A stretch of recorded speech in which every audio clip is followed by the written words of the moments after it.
Hello students, a very warm welcome to all of you once again in this particular video of Mizo Study video classes. As this heading itself telling you a lot what exactly we are going to elaborate in this video, that is your class 11th chapter number 10 properties of matter. Fine. And in this particular chapter we are going to discuss some questions based upon your JEE main pattern examination questions.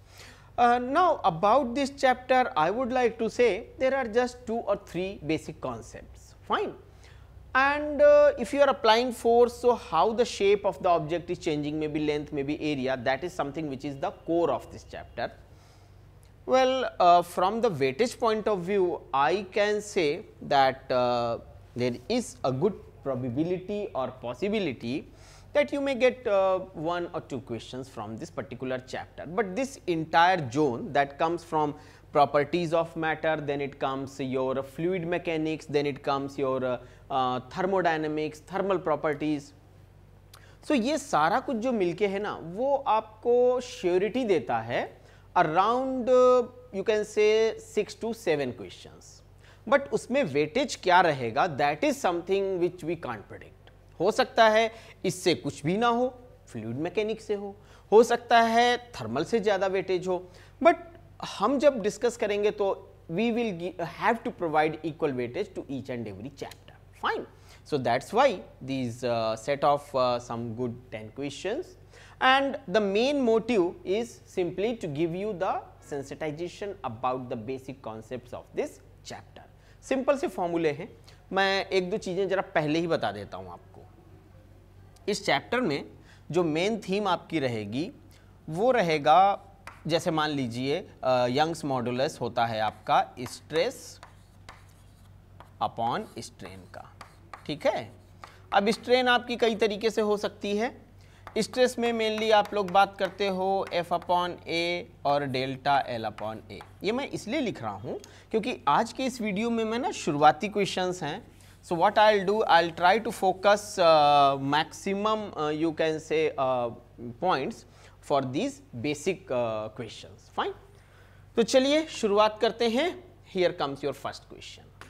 अच्छा, एक बड़ा positive कहें या थोड़ा सा drawback कहें इस chapter का कि कुछ लॉन्ग कैलकुलेशंस इसमें एसोसिएटेड हैं, तो टाइम कंज्यूमिंग क्वेश्चंस हैं, तो थोड़ा सा आपको अपनी कैलकुलेशंस फास्ट करनी होंगी. अब जैसे कि इस क्वेश्चन को लेने का मेरा पर्पज क्या है, देखिए एक जो है आपके पास में 4 वायर हैं, सभी की लेंथ और रेडियस r है. ठीक, सेम मटेरियल के बने हैं.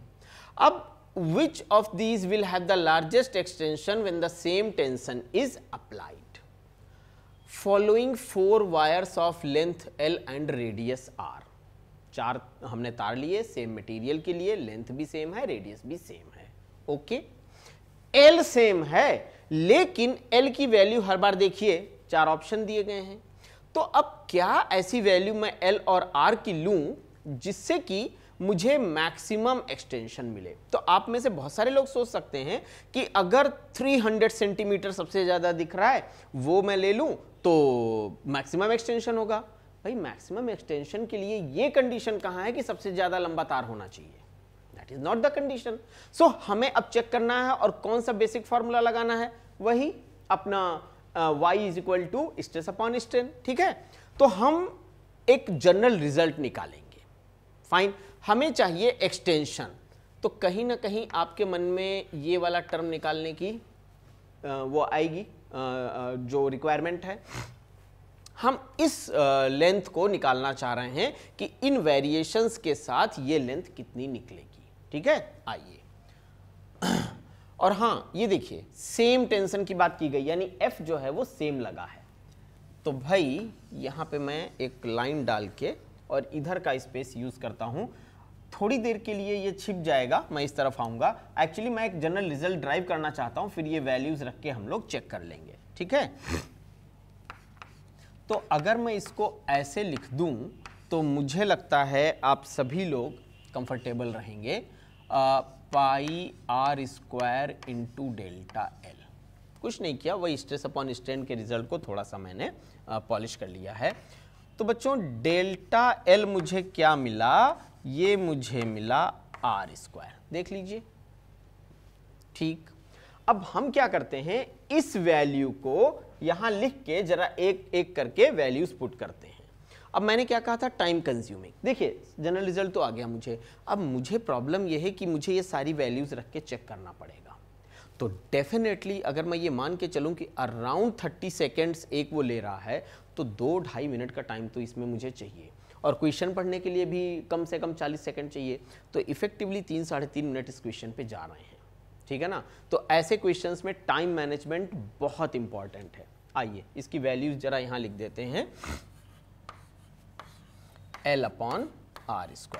ठीक, अब ये फॉर्मूला आपके पास लिखा हुआ है और 1 बाय 1 हम लोग वैल्यूज पुट कर रहे हैं, ठीक है। तो मान लीजिए मैंने 50 रखा, फिर R.5 रखा, तो मुझे 1 डेल्टा L मिलेगा। उसके बाद फिर 100 रखा, उसके बाद 0.5 रखा, फिर 200 रखा, फिर 1 रखा, फिर 300। ठीक है, अब आप लोग ये सोच रहे होंगे कि इस तरीके से करने से तो बहुत लंबी कैलकुलेशन हो जाएगी। भाई वो होगी, हाँ, एक हम लोग थोड़ा सा जीनियस गेस कर सकते हैं कि जिसका डिनोमिनेटर सबसे ज्यादा छोटा होगा, ध्यान दीजिएगा, इसे कहते हैं क्लेवर ट्रिक।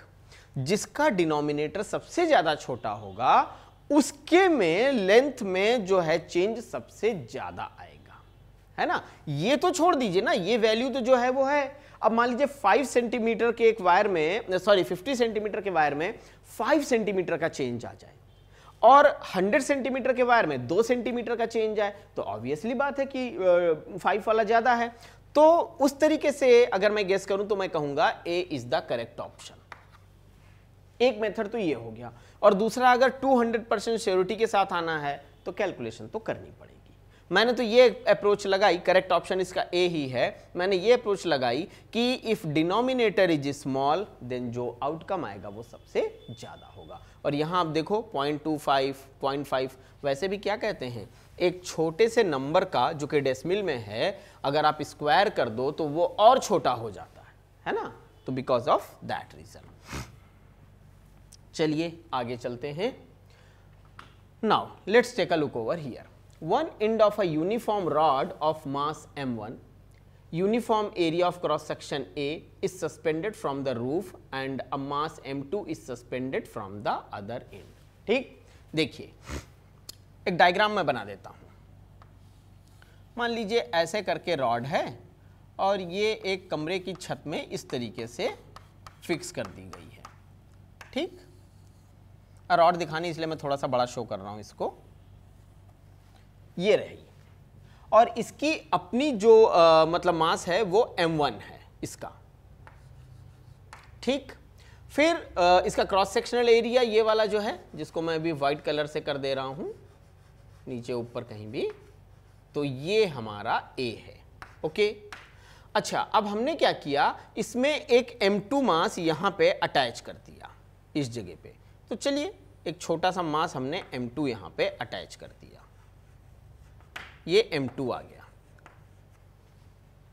ठीक है, what is the stress at the mid point of the rod. Mid point of the rod का मतलब हो गया स्टूडेंट्स, ये जो पॉइंट है हाफ पॉइंट, इस पे स्ट्रेस कितनी होगी। तो कहीं ना कहीं जो बेसिक फॉर्मूला है वो तो मेरा वही लगाना पड़ेगा, है ना, y is equal to F/A whole delta L by L। चलिए इसको सॉल्व करते हैं हम लोग। डायग्राम से मैंने एक्सप्लेन कर दिया आपको, और इसका जब हम सोल्यूशन निकालेंगे तो हमारे पास में जो स्ट्रेस आएगी, तो बच्चों ध्यान दो, y is equal to stress upon strain है और हमें निकालना क्या है, स्ट्रेस। तो भाई स्ट्रेस हो जाती है F अपॉन एरिया। अच्छा, एरिया तो डायरेक्ट दे दिया गया है मुझे क्वेश्चन में, ठीक है, मैं थोड़ा और पास आऊँगा ना तो ये छुप जाएगा, इसीलिए मैं थोड़ा सा दूरी मेंटेन रख रहा हूँ। नाउ F जो है हमारा, वो आप जरा ध्यान से देखो क्या है। F एक तो हो गया m1g प्लस नहीं m2g, sorry m2g plus m1/2 into जी। अब ये m1/2 इंटू जी मैंने क्यों लिया, आइए बात करते हैं। और ये फिर F जो होगा ना, फिर मुझे इसको ऐसे लिखना चाहिए, लाइक दिस। ये इसलिए लिया क्योंकि जो लोड हमने अटैच किया उसका तो वेट हो गया m2g, और रॉड के हाफ पॉइंट से निकालना है ना, तो हाफ पॉइंट से जहां तक वो हैंग की गई वहां तक का मास हुआ टोटल मास का आधा। तो टोटल मास रॉड का m1 था तो आधा m1/2 इंटू जी, और ये इस तरीके से आपका रिजल्ट आया। तो अगर मैं इस पॉइंट पे देखूं तो करेक्ट ऑप्शन जो मेरा आ रहा है वो है सी, जो कि ये कह रहा है m1/2 प्लस m2 इंटू जी अपॉन ए। ठीक, तो ये बड़ा सिंपल सा क्वेश्चन था। हाँ, ये क्वेश्चन कहीं ना कहीं आपके इस कॉन्सेप्ट को चेक कर रहा है कि मिड पॉइंट पे अगर मुझे निकालना है तो what amount of mass is important. ऐसे सोचते हैं ना, जैसे मान लीजिए मेरे पास में, छुप जाने दीजिए इसको, मैं आपको एक छोटी सी चीज बता रहा हूं। मान लीजिए एक मेरे पास में L लेंथ की रॉड है, ठीक, ध्यान से सोचिएगा, और इसका टोटल मास m है, तो पर यूनिट मास जो इसका आएगा वो हो जाएगा m/l। ठीक, तो वही हमने यहां पे किया। हाफ पॉइंट से अगर हम कंसीडर करें तो जो मास मुझे जरूरत है, I mean which amount is important for me, so the amount which is half of that rod is important for me. So this is the basic, you can say, approach of these type of questions. Fine. Now once again, this is a beautiful sophisticated device. Remote is in my hands and here it changes the next slide. ये question दरअसल मैंने इसलिए लिया, pick करने का एक reason था। थोड़ा सा तो इसके ऑप्शन ऐसे दिख रहे थे ना, जिसको ऐसा फील हो रहा था कि कैलकुलेट करना पड़ेगा, तो मैंने सोचा चलो एक कैलकुलेशन के एस्पेक्ट को भी सीख लेते हैं। दूसरा, इस डायग्राम में आपको इस पॉइंट पे कुछ विजुलाइज करना था और इस पॉइंट पे कुछ विजुलाइज करना था। यहाँ पे यंग्स मॉडुलस कुछ और होगा, यहाँ पे कुछ और होगा, ये आप ध्यान रखोगे क्योंकि एक स्टील है एक ब्रास है।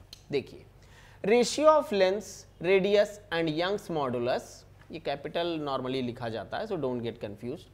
Modulus of steel and brass are in the brass wires in the figure, जो डायग्राम है, आर ए बी सी। ठीक है, मतलब L1 अपॉन L2 बराबर है A के, R1 अपॉन R2 बराबर है B के, Y steel upon Y brass बराबर है C के। Then the corresponding ratio of increase in their lengths will be how much. ठीक, तो बेसिक फार्मूला तो मैं बिना किसी दिक्कत के लिख दूंगा, आता है मुझे F upon A upon delta L/L। निकालना क्या है? निकालना है मुझे corresponding ratio of increase in their lens, यानी डेल्टा एल के दो टर्म्स, एक बार डेल्टा एल स्टील के लिए, एक बार डेल्टा एल ब्रास के लिए, और फिर उसका रेशियो निकालें। तो आइए इसको भी हम सॉल्व करते हैं। Delta L is equal to F L upon A Y, कुछ नहीं किया, वही बेसिक फार्मूला लिखा हमने और उसी में हमने इसको जो है यूज कर लिया। अब इस फार्मूले को मुझे दो बार लिखना चाहिए। ठीक, दो बार क्यों? एक बार स्टील के लिए, एक बार ब्रास के लिए। तो चलिए दो बार इसको मैं अगर लिखूं तो बच्चों मैं लिख सकता हूं डेल, और हाँ, उसको दो बार लिखने के बाद उसका रेशियो करें हम 1/, तो delta steel upon delta brass क्या आएगा भाई आपको? एफ अपॉन दिस, मतलब F upon A into L upon A, लेकिन F1 upon F2, L1 upon L2 into 1 upon A1 और वो A2, इस तरीके से टर्म्स मुझे आएंगे। तो ये मुझे मिलेगा F upon F into L upon L into, देखिए एरिया के लिए अब मुझे ये करना है तो बेसिकली A अपॉन A आ जाएगा, अभी मैं इसके सफिक्स रखूंगा, डोंट वरी, और उसके बाद मुझे मिलेगा Y अपॉन Y। ठीक, चलिए भाई ये वैल्यूज तो एज इट इज मिल जाएंगी। तो ये हुआ स्टील के लिए, ये हुआ ब्रास के लिए, ये हुआ स्टील के लिए, ये हुआ ब्रास के लिए, ये हुआ अपोजिट, ब्रास के लिए स्टील के लिए, ब्रास के लिए स्टील के लिए। ठीक है, वैल्यूज अगर हम लोग पुट कर लें जो कि यहाँ ABCD के फॉर्म में गिवन है, तो delta LS upon delta LB बच्चों मुझे मिल जाएगा आपका this 3A upon 2B square C square, 3A upon 2B square into C by using values। ठीक, by using values. So correct option is 3a/2bc², that is B is the correct option. अब इस question में थोड़ा सा आपको visualisation करना है और कोशिश करनी है कि कैलकुलेशन गलत ना हो। एक बात मैं आपको बताऊं, अगर हर बार आप अपने एग्जामिनेशन हॉल में जेईई मेंस के एग्जाम में रफ पेपर पे फॉर्मूला लिखोगे फिर रिजल्ट ड्राइव करोगे तो बहुत ज़्यादा टाइम खराब होगा आपका। तो मेरा सजेशन क्या है कि टाइम बचाओ, इसके लिए खूब प्रैक्टिस करो जिससे उस पर्टिकुलर फॉर्मूले का हर स्टेप आपको क्लियर रहे। ठीक है, let's move for the question number 4। The length of a metal is L1 when the tension is T1 and L2 when tension is T2. Original length of the wire. देखिए मेरे पास में एक metallic wire था। Initially इसकी लंबाई अपना original length थी। मैंने इसमें एक वेट अटैच कर दिया, मान लीजिए ये बड़ा सा वेट अटैच कर दिया, तो इसकी लेंथ कुछ बढ़ जाएगी, L1 हो गई। दोबारा मैंने क्या किया, ऐसे दो वेट सपोज अटैच कर दिए तो इसकी लेंथ थोड़ा और बढ़ जाएगी। तो वो जो थोड़ा सा और बढ़ जाएगी उन दोनों का मुझे रेशियो निकालना है बेसिकली। ठीक है, आइए बात करते हैं इसके ऊपर।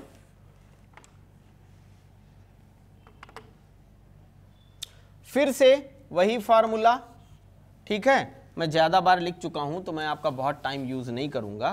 तो मैं यहां पे ये कह सकता हूं कि y is equal to T1/A, ठीक, इनटू, ध्यान दीजिएगा वही रिजल्ट मैं बार बार लिख रहा हूं but for this simplified version, so that is L/डेल्टा L1।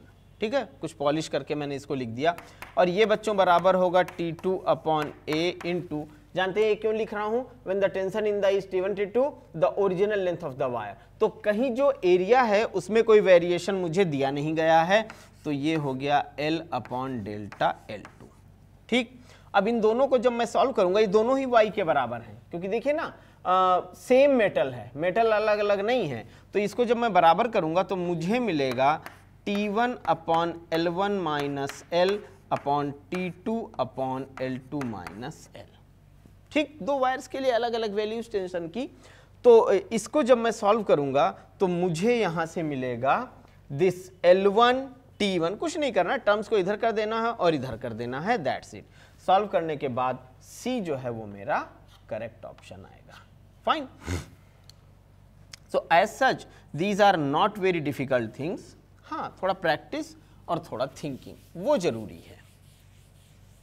अभी आप देखो तो इन सारे ही क्वेश्चंस में किसी न किसी तरीके से इन्हीं सब फॉर्मूलों को कई बारी कॉपी किया गया है, लगाया गया है, कोशिश की गई है समझाने की। ठीक, let's move for question number 5। Now this question is big, but जैसे जैसे आप इसको डिकोड करते चलोगे ना आपको पता चलेगा ये तो बड़ा सिंपल क्वेश्चन है। Two wires of equal length are made of same material suspended from a rigid support through one ends. Actually मैंने कोशिश करी, दो वायर लिए, इस क्वेश्चन को सिंप्लीफाइड करा मैंने, ठीक है, और इनकी लेंथ इक्वल थी, सेम मटेरियल के बने हुए थे और एक रिजिड सपोर्ट से हैंग किए गए। ठीक, wire A has a diameter that is twice as that of wire B। Okay, दूसरा पता चला कि दोनों आइडेंटिकल नहीं है बल्कि एरिया डिफरेंट है। If identical weights are suspended from the free ends of these wires, the increase in length, किसमें, वायर्स में। चलिए कैलकुलेट करते हैं। लेंथ इंक्रीज करने का फॉर्मूला तो वही y इज इक्वल टू F/A/डेल्टा L/L है।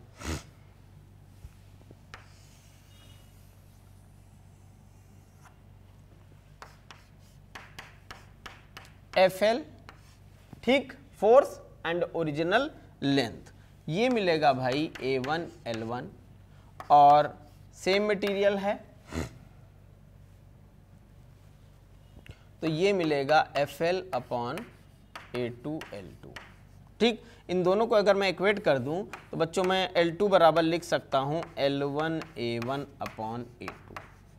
ठीक, तो भाई L2 बराबर आपका आ जाएगा L1 इंटू 2 का whole square, that will give you 2 2 जा 4 L1।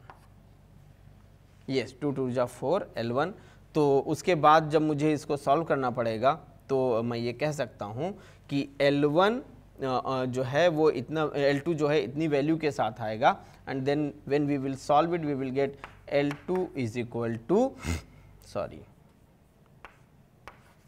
L2/4. So 1/4 for wire A as for wire B आपको क्लियरिटी है। एक्चुअली इस चैप्टर में आपने ये भी तो पढ़ा था, within the limits of elasticity, याद है? चलिए अब इसमें एक बहुत इंपॉर्टेंट और पावरफुल टूल था conservation of energy and work done का। A steel wire is of length L, area of cross section A, and Y modulus is this much.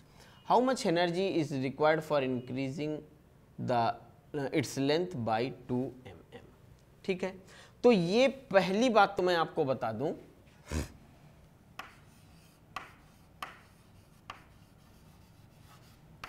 Energy based concept, ठीक है।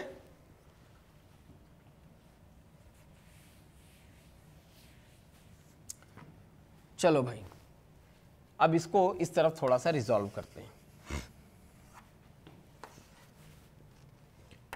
Half stress square into strain, fine. Half stress का square into strain, values वगैरह put कर दीजिए, आपको मिलेगा F/2 into x. मान लीजिए इसमें कुछ हैंग करने से इसकी लंबाई L बढ़ जाती है, और ये डिपेंड करती है कि कौन सा मटेरियल कैसा है, ठीक। तो इसमें जब मैं इस वैल्यूज को रखूंगा तो मुझे ये मिल जाएगा 0.8 जूल, ठीक है। तो बेसिक रिजल्ट हमने एनर्जी वाला लगाया, स्ट्रेस इनटू स्ट्रेन वाला, और हमने उसको सॉल्व कर लिया।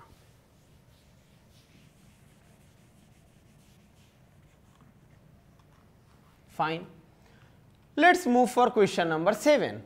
A wire of length L and cross sectional area A is made up of material of Young's modulus Y.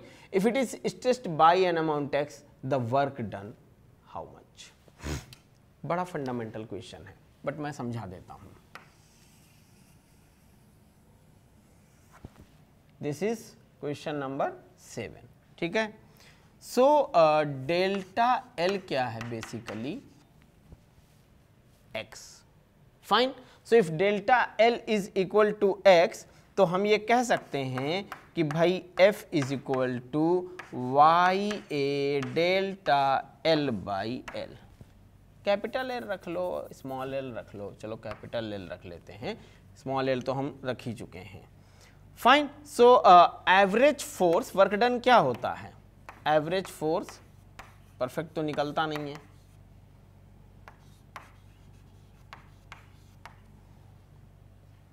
Average force into distance, fine. तो W आएगा मेरा F/2 इंटू एक्स, फाइन। अब जहां पे आपने F लिखा है वहां पे इसको रिप्लेस कर लीजिए, तो बहुत आसानी से आप कह दोगे कि 7 जो है वो करेक्ट ऑप्शन है, okay. This 7C is the correct option.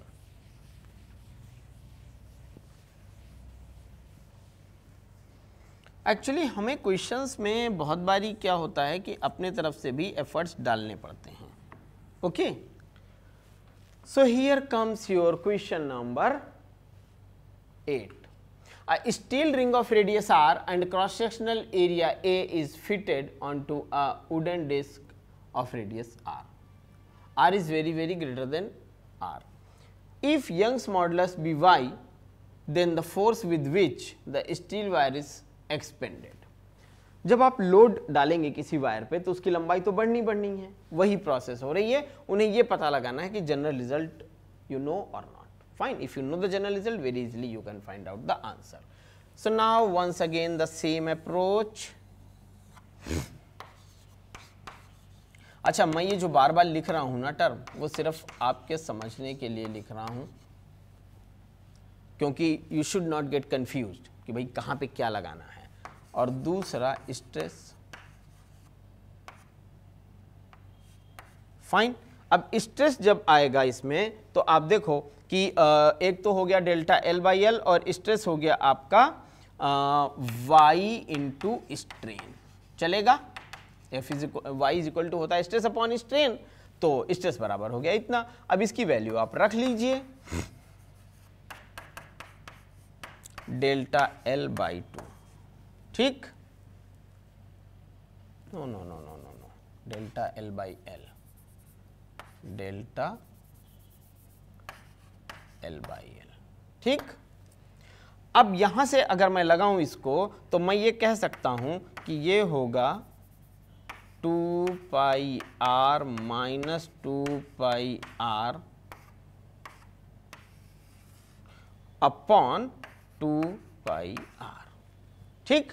Original length तो 2 पाई आर ही थी। इसको जब मैं सॉल्व करूंगा तो A Y R minus R upon R मुझे आंसर आएगा। After solving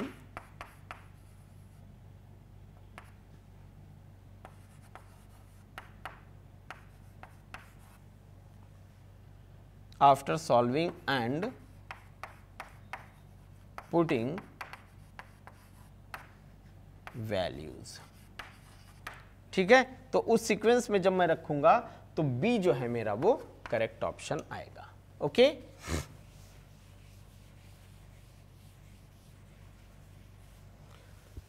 Now go for the question number 9, that is this one. If work done in stretching a wire by 1 mm is 2 joule, the work necessary for stitch another wire of same material but with double the ratio and half the length by 1 mm in joule, ठीक। तो कहा क्या किया, एक पतला wire था, उसके ऊपर कुछ फोर्स लगा तो उसकी लंबाई कुछ बड़ी है। अभी दूसरा वायर है जो थिक वायर है जिसकी लंबाई ज्यादा है, सो उसके ऊपर जब फोर्स हम लगा रहे हैं तो किस तरीके से चेंज करेगा लेंथ में। बच्चों W बराबर इस पर्टिकुलर फार्मूले में है stress, that is W is equal to half Y stress square into volume, ठीक है भाई।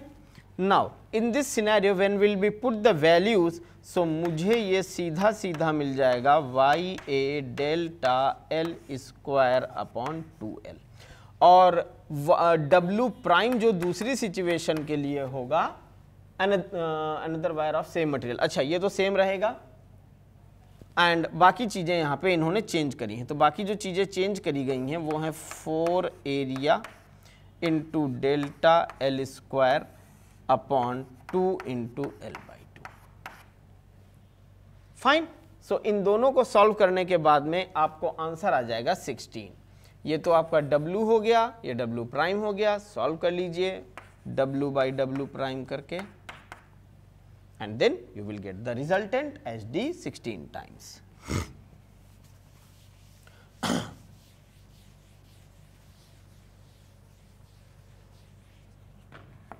Now let's move for another question, that is question number 10. ये सिर्फ बड़ा ही क्वेश्चन है, इसमें कोई ऐसा डिफिकल्टी नहीं है। A wire of cross sectional area A is stretched horizontally between the clamps located at a distance L metres from each other. चलिए डायग्राम बना लेते हैं। पहला सेंटेंस जो पढ़ा,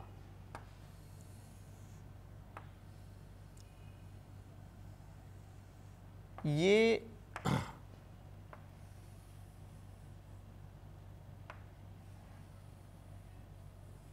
लाइक दिस, इसके बीच में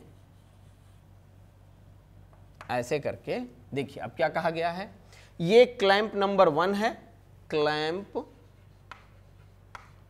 1, और ये उसी तरीके से है clamp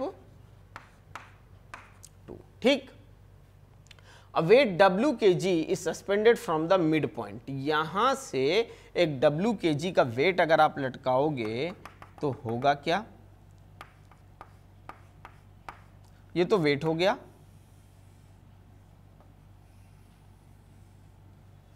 fine. Now this is angle theta, theta, this is tension, and this is weight W. I hope the diagram is clear to all of you and the scenario is also clear. चलिए इनके कुछ नाम रख देते हैं, जैसे कि मान लीजिए इस पॉइंट का नाम है B, इस पॉइंट का नाम है O, इस पॉइंट का नाम है C, ठीक है। सो इस सिचुएशन में D भी कर देते हैं और यहाँ BD is equal to L है। चलिए इसको देखते हैं। So delta L is equal to BO plus OC minus L। देखिएगा BO plus OC minus L, got it? Now over here when I'll put the values after, मैं बहुत लंबा calculation नहीं कर रहा हूँ, मैथमेटिक्स आप लोगों का एक सब्जेक्ट है, आपको अगर अप्रोच पता चल जाती है तो I am sure you can solve it. After putting the values delta L by L is equal to 2x square upon L square, ठीक है। तो 2x square upon L square, so D is the correct option. So students, it was a very fundamental or basic approach for this particular chapter, जहाँ पे आज की videos में हमने लगभग एक ही जैसे कॉन्सेप्ट पे कुछ 8 to 10 क्वेश्चंस डिस्कस करे हैं, ठीक है। So now I would like to say to all of you, एक दो बार इनका लुक जरूर लीजिएगा, सोल्यूशन नहीं देखिएगा, क्वेश्चन पढ़िएगा and then try from your side कि हाँ कर पा रहे हैं या नहीं, ठीक है। So at this point I would like to complete this video, finish this video. I would like to say thanks to all of you for watching this video for this 30-35 minutes time duration. Hope you will gain something by learning these points. Thanks a lot.